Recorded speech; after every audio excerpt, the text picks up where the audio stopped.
Hi అండి. ఇంకా రాజమండ్రి మా పిన్ని వాళ్ళ ఇంటికైతే వచ్చేసామని చూపించాను కదండి నైట్ ముందు రోజు వీడియోలో. అయితే ఇంకా మార్నింగ్ లేచి వీడియో తీస్తున్నాను. వాళ్ళ ఇంటి ముందు చూడండి పువ్వుల మొక్కలు భలే వేసుకున్నారు అనమాట. చాలా బాగుంది. నాకైతే పువ్వుల మొక్కలు ఎక్కువ పిచ్చి కదా, మా మేడ పైన ఎక్కువ నేను వేస్తూ ఉంటాను. మా వీడియోస్లో ఎక్కువ చూస్తుంటారు. అయితే ఇది ప్రభుత్వం ఇచ్చిన ఇల్లు అండి, చాలా బాగుంది. ఈ ఇల్లుని అయితే నేను వీడియో తీశాను. వీడియో అయితే లాంగ్ వీడియో పెడతానమాట తర్వాత, ఎంత ప్లేస్లో ఎలా కట్టుకున్నారనేసి. మేమైతే ఇంకా పువ్వులన్నీ కోసుకొని ఇగోండి గుడికి వెళ్ళడానికి అయితే రెడీ అయ్యామన్నమాట. వెళ్ళే ముందు మా పిన్ని ఇంకా తాంబూలం ఇచ్చింది మాకు. అయితే ఇంకా అక్కడ నుంచి చెప్పాను కదండి వెంకటేశ్వర స్వామి గుడికి వెళ్ళాలి వాడపల్లి అని. ఇదంతా అయిపోయాక ఇంకా గుడి దగ్గర వెళ్ళడానికి రెడీ అయ్యాం, స్టార్ట్ అయ్యామన్నమాట. ఎండగా ఉంది, మేము వెళ్ళడం ఇంక లేట్ అయింది. కొంచెం లేట్గా బయలుదేరాం, ఎందుకంటే ముందు రోజంతా తిరిగి ఉన్నాం కదా, కొంచెం నీరసంగా అనిపించింది. అయితే ఇంకా మా పిన్ని వాళ్ళ ఇంటి నుంచి గోకవరం బస్ స్టాప్కి వచ్చి అక్కడ వాడపల్లి బస్సు అయితే ఎక్కాము. ఇదిగోండి గోదావరి బ్రిడ్జ్ పక్క నుంచి వెళ్తామన్నమాట. అయితే గోకవరం బస్ స్టాప్ నుంచి గంటన్నర జర్నీ ఉందండి వాడపల్లి. ఇగోండి వెంకటేశ్వర స్వామి గుడి దగ్గరికి అయితే వచ్చేసాము. ఇగోండి గుడి దగ్గరికి వచ్చేసాము. ప్రదక్షిణలు అయితే చేస్తున్నారు. నడ్డానికి కూడా ఖాళీ లేదండి, అంత ఎక్కువ జనాలు ఉన్నారు. గుడి ముందులుగా హుండీ దగ్గర అయితే దండం పెట్టుకొని ప్రదక్షిణలు అయితే స్టార్ట్ చేయాలి. 7 ప్రదక్షిణాలు చేయాలి. ఈ 7 ప్రదక్షిణాలు కూడా మాకైతే గంట టైం పట్టిందండి.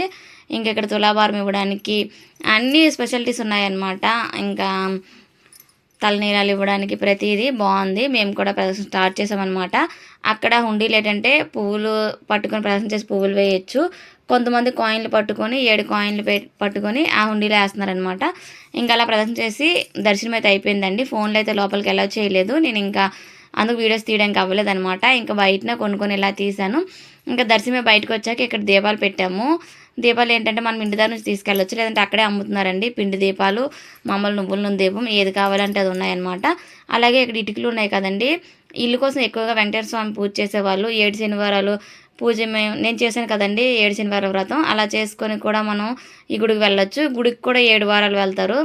అలా చేసుకొని 7 ఇటుకలు తీసుకొని అక్కడ స్వామివారి ముందు దీపం పెట్టి పూజ చేసుకుంటే ఇంటి కోరికలు ఏవైనా నెరవేరుతాయి అంటండి. చాలామంది అలా తీసుకొని పెడుతున్నారు ఇటుకలు అవి. అలా స్వామివారి విగ్రహం ముందు ఏర్పాటు చేశారు, బాగుంది. ఇంకా అక్కడ నుంచి వస్తూ మార్కెట్ అలాగా గుడి చుట్టేనండి మార్కెట్ అంతా, చాలా బాగుందనమాట. ఇక్కడ అన్ని కూరగాయలు పువ్వులు అన్నీ దొరుకుతున్నాయి. ఇగోండి ఇక్కడ చింతకాయలు ఉన్నాయి చూడండి, నాకు చిన్నప్పటి రోజులు గుర్తొచ్చాయి అనమాట. చాలా బాగున్నాయి, చాలా రోజులైంది వాటిని చూసి. ఇంకా దర్శనం అయ్యాక వచ్చి తీసుకుందామంటే అయిపోయాయి అనమాట మేము వచ్చేసరికి. ఇంకా పువ్వుల మొక్కలు అయితే చాలా తక్కువ రేట్ అండి. అక్కడ వెళ్ళిన వాళ్ళందరూ పువ్వుల మొక్కలు కూరగాయలు అన్నీ కొనుక్కొని వస్తున్నారనమాట. ఎందుకు ఇంత మార్కెట్ ఉందనుకున్నాను, కొంచెం రేట్లు అయితే రీజనబుల్గా ఉన్నాయి, అందరు కొనుక్కొని వస్తున్నారు. మాకు దర్శనం అయిపోయి మేము కూడా లైట్గా షాపింగ్ చేసుకొని అయితే రిటర్న్ అయిపోయామండి. ఇక్కడ నుంచి అయితే మేము రాజమండ్రి రైల్వే స్టేషన్కి వచ్చి ఇంటికి అయితే వచ్చేసామండి. బాయ్ అండి.